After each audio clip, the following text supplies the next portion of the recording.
All right. A great discussion there. And of course, we'll continue to keep you updated on all of the foliage. But yeah, it's great to see here in the Piedmont. We're starting to see, even on my drive into work today here to WCNC Charlotte, a lot more yellows in some of the trees that we pass when we go into work. So with that, let's go ahead and turn to some of the news of the day, and really kind of, in this case of this story, an ongoing saga that we continue to follow. Impacts of the government shutdown. As you can see, we are getting pretty close to 3 weeks at this point of this shutdown being in place. And as you can imagine, at this point, we are seeing all sorts of impacts. One of the impacts that we're seeing, funding. And so locally, our Bria Smith has been looking into particular groups that are seeing issues because of tamp down funding or funding streams getting cut off totally. You spoke with RAIN, and so we've done stories with RAIN before. This is a group that has a very strong focus on HIV testing and prevention and reducing stigma in the community. What are you seeing as far as impacts for them? Yeah. Well, I spoke with their CEO, Chelsea, who mentions that they're predominantly federally funded. So this could really impact the work that they do in the community to provide resources, research for HIV testing and prevention. They have a location or a center called The Drop, where they, serve about 800 individuals, all with different needs. But, at that location, they provide showers, food, toiletries, laundry services, a place to just come in out of the warmth, or as we head into those colder months, the cold. So just a really pivotal resource for people in the community who need that research and those resources. And so they do have donors that they do depend on for funds, but as you can imagine, that becomes limited after a certain point. So, those federal funds are really important to the work that they do.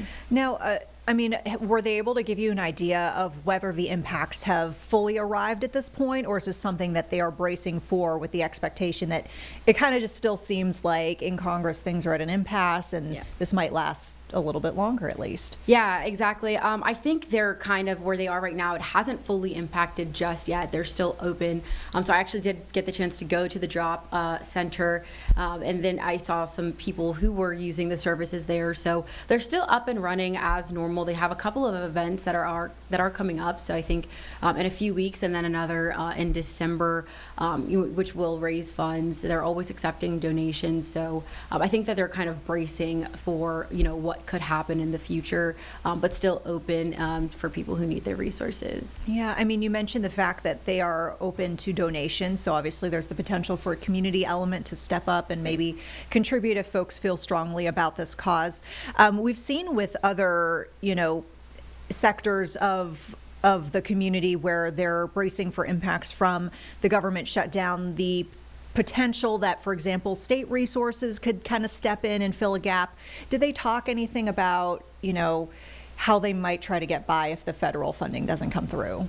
I think they alluded maybe to that donation or their donors, so they're really going to reach on that end, and anything that they could do, like the events that are coming up, that the community can donate. And so hoping that our story today in our broadcast shows later this evening could be that message, or to get out to the community and say, hey, if you guys want to donate, and they're even accepting things like clothing, food, so not just monetary donations, but anything that you guys can for that Drop Center, especially again as we head into those cold months. But they're going to continue to try and provide as much HIV testing and prevention and research as much as possible, and to the foreseeable future.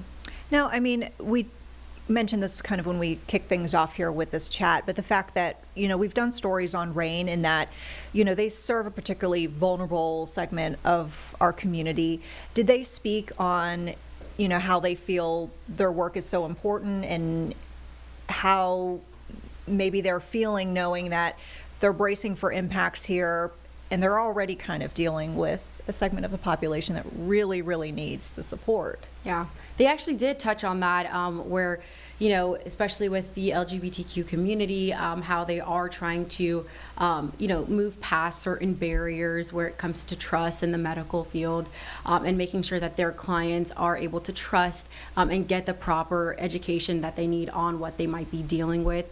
And so I think really just put the emphasis on the importance of what they do, making it a comfortable space for people to come whenever they need.